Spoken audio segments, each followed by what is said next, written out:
another 5-minute mystery.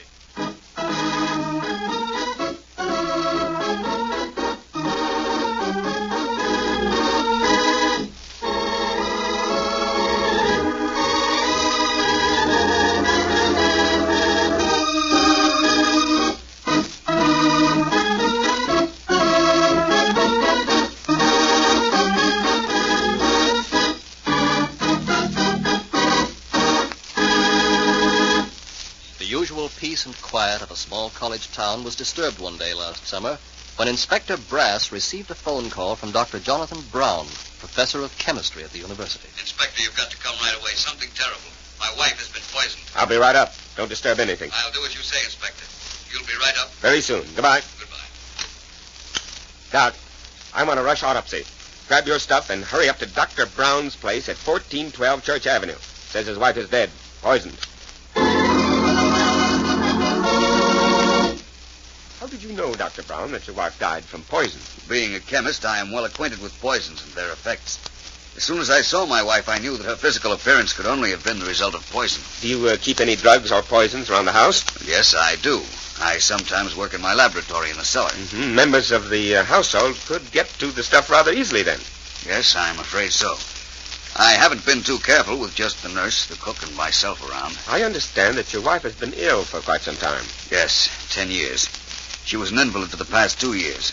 We've had Miss Calthorne as her constant companion and nurse all these years. Are you Miss Calthorne? Yes, I am. She's been very wonderful to my wife. Took care of her better than a mother cares for a child. Did everything. Washed her, dressed her, tasted her food to make sure it wasn't too hot or cold or badly seasoned. Read to her. I've been very grateful. Is that right, Miss Calthorne? Yes, sir. Mrs. Brown trusted me completely. She was my friend. It was a horrible accident. What'd you find, Doc? Poison, just like her husband said. Acted within a quarter of an hour. Mm-hmm. Anything else? No, not right now. Well, see you in the morgue. So long. So long. Miss Calthorne, were you with Mrs. Brown all the time? Yes, sir. While I was feeding her, she was seized by a spasm and gagged and became discolored. I've been nursing for 20 years, and I've seen the symptoms of poison before. I gave her something to counteract the poison, but the poison acted too quickly. When did Dr. Brown finally get there? By the time I arrived, my wife was dead.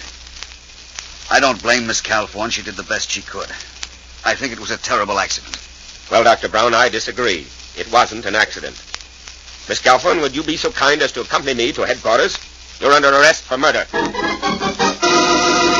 What made the inspector so sure that it was murder? In a moment we'll know, but first...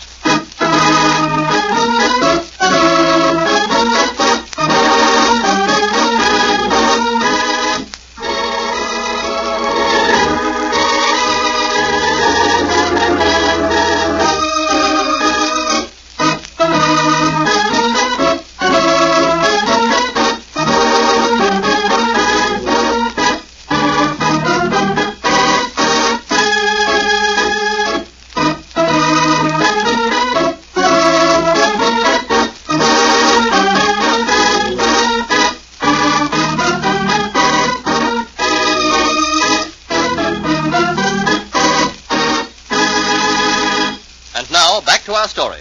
Rather unusual, Miss Calthorne. You didn't care who was suspected, including yourself, but you made one slip. You agreed with the doctor when he said that you did everything for Mrs. Brown, including tasting her food. If the food was accidentally poisoned, you would have died too. Therefore, Mrs. Brown must have been poisoned during or after her meal. You talked her into believing she was poisoned by the food. So she would do anything to save herself. That is, take your so-called remedy. Only it wasn't a remedy. It was poison.